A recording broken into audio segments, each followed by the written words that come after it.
Hi there. I wanted to post a quick update to the video that I first recorded about a month ago with my initial impressions of this Motobecane titanium frame Century Elite bike that I bought from bikesdirect.com. I've owned it for about a month now, and I still really like it a lot, but there are a few things that I wanted to change or upgrade, just both to make it more suitable for winter riding and commuting, as well as things that I just thought weren't that great on the stock bike that I wanted to change out. So first of all, the wheel set. The stock wheel set was fine, but I found that they were quite heavy. When I take them off and compare them to the wheel set on my other road bike, they just really seemed quite a bit heavier and more sluggish when I was riding them.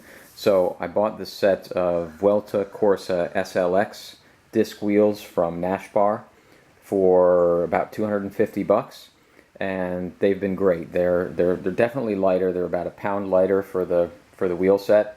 They have sealed bearings on the hubs, which is nice. They have bladed spokes.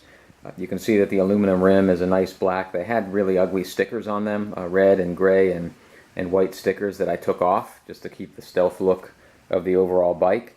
And I can already tell riding them that they feel a little bit more responsive, a little easier to accelerate and go up hills and things like that. So I think that was a good investment. Also the tires. The tires on the stock bike were 28mm Continental Ultra Sports, and that's kind of the low end of their line. I got a flat like the third day after I owned the bike, so I figured I'd upgrade the tires. I bought this set of Vittoria wheels. They're 32mm. They have a much better tread on them. They have a nice reflective sidewall, so good for kind of longer rides and give a little more cushion and comfort running at lower tire pressures. It's a 32mm width as well, so it's a little more air volume in there. The third thing I changed out was the mechanical disc brakes. The Avid BB7 brakes were fine, they worked okay, but I just really like the look of these. These are TRP Spires. They're the same type of brake. It's a mechanical disc brake, but I just thought the look with the black color integrated better with the bike, and I do find that they're easier to set up so that they don't rub, because the calipers on either side, they both move. So rather than just having one side move to compress against the rotor, they both move, which I think makes it easier to set up. And so, you know, I didn't really need to change the brakes, but for 90 bucks, I just bought a set off of eBay, and I think they look nicer and they work a little bit better. And the other thing is I put some fenders on here.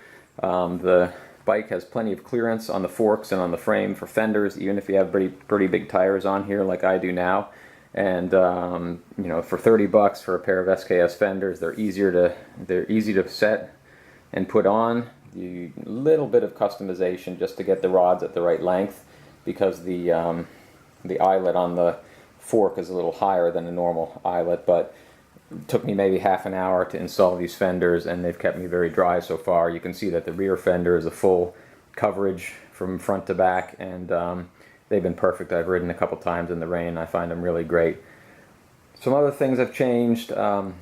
Really not changed, but I just added a manual frame pump to it, very lightweight. I like the frame pumps better than the CO2 cartridges. I just find them a little bit more reliable, easier to work with. A little carbon bottle cage, which was dirt cheap on Amazon, some generic brand. I mentioned in my first video that I was going to cut the steerer tube, because they're about 30 millimeters up on top of the stem the way I had it set up, and I did cut it off, so now it's only 10 millimeters. It looks a lot better there at the height that I have it. Now I still have another 20 millimeters to play with on the bottom, so if I wanted to lower the stem some more I could, or I could raise it up another 10. Put a Night Rider light on it that's great for early morning commutes, and just to put it on flashing mode even during the daytime so that people can see it coming. And then the saddle, I changed that out. That was one of the first things I changed on the bike, because I really prefer these Adamo split front saddles. I find them much more comfortable than any kind of standard stock saddle, and so I changed that right away. Very cheap saddlebag I got off of Amazon, but it's been great so far. I think this thing was $8, but it's the perfect size. It's not huge, it's not tiny. I can easily fit a tube, and some tire levers and a couple other things in there, a multi-tool and things like that, and then a flashing light as well for those morning and night commutes. But overall, you know, this is a real great bike. I mean, my goal for this thing was I wanted a nice quality frame, but I didn't want to spend 3, 4, 5,000 bucks on titanium.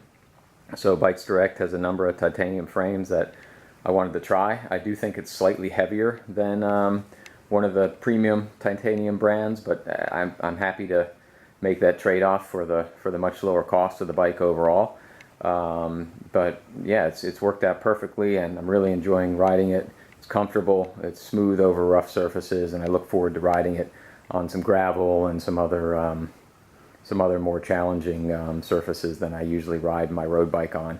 So anyway, if you have any questions, please go ahead and post them below. I'll be happy to answer them if I can.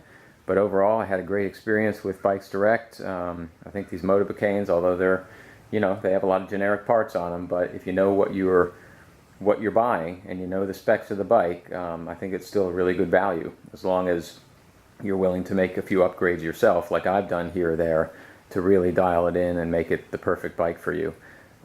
Anyway, take care and see you soon.